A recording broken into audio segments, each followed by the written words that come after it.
C. Métaphore. Grammaire. W. Hypotaxe. Sache que ça se cache.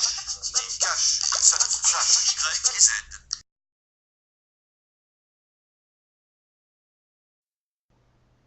Bonjour prof, je m'appelle Anne et je viens des Pays-Bas.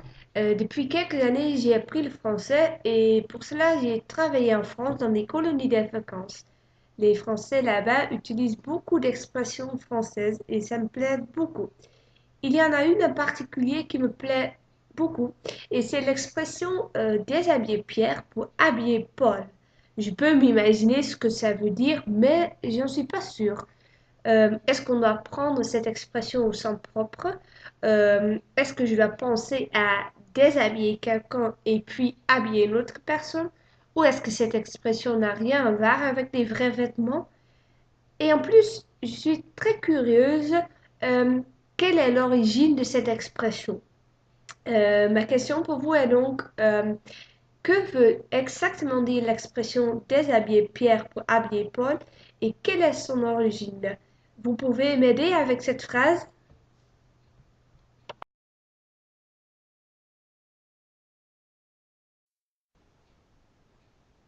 Bonjour Aline. Bonne question. Comme tu avais déjà dit, cette expression n'a rien à voir avec les vêtements, donc vrais habillés comme on fait par exemple le matin. C'est donc pas la peine de prendre deux personnes, déshabiller l'un et puis habiller l'autre. Mais tu te demandes quelle est donc la traduction? Je vais t'expliquer avec différents exemples.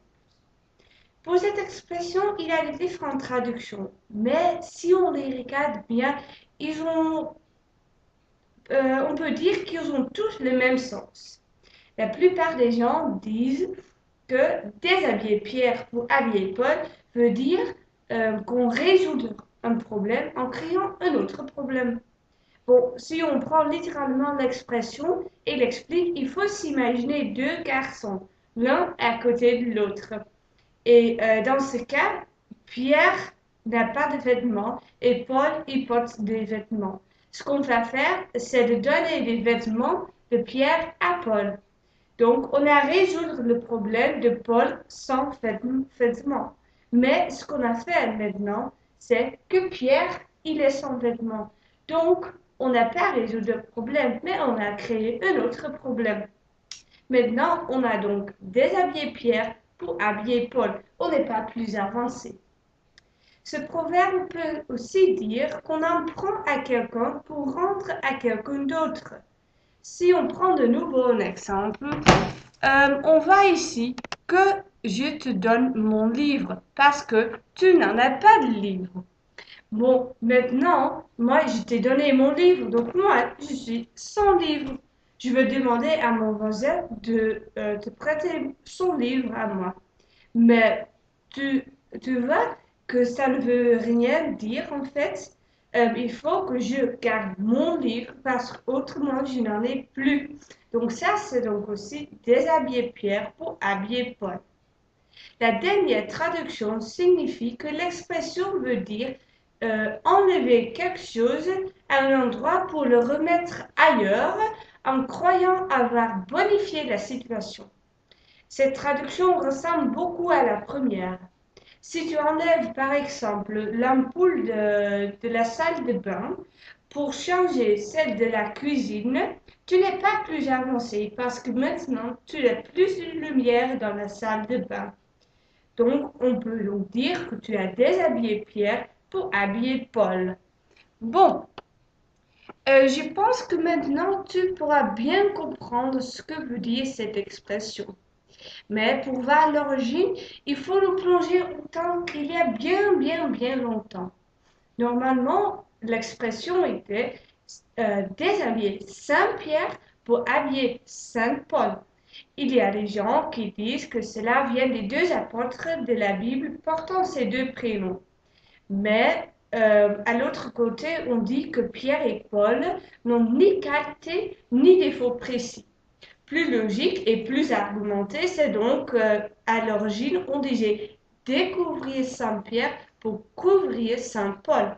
Car dans cette expression, il est question de sainte. Elle fait référence à la pratique d'habiller les statues ou qui les représentent à l'occasion des fêtes religieuses. Aujourd'hui, on ne connaît plus cette coutume parce qu'on voyait cela jusqu'au début du 19e siècle. On disait que les églises les plus pauvres n'avaient pas les attributs pour et Saint-Pierre et Saint-Paul. Donc les attributs ils tournent de rôle. Et avec cette explication de l'origine, on revient à la première traduction et l'exemple que je t'ai donné. On n'est pas tout à fait sûr, mais probablement c'est possible que cette expression vienne de l'Angleterre.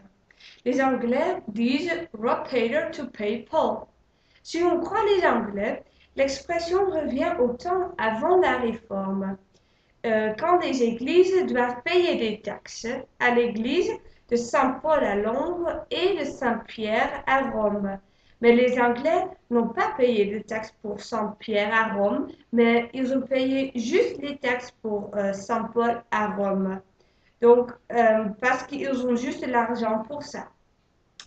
Je n'ai donc pas une seule traduction et une seule explication pour toi, mais j'espère que maintenant l'origine et l'explication de cette expression sont plus claires pour toi.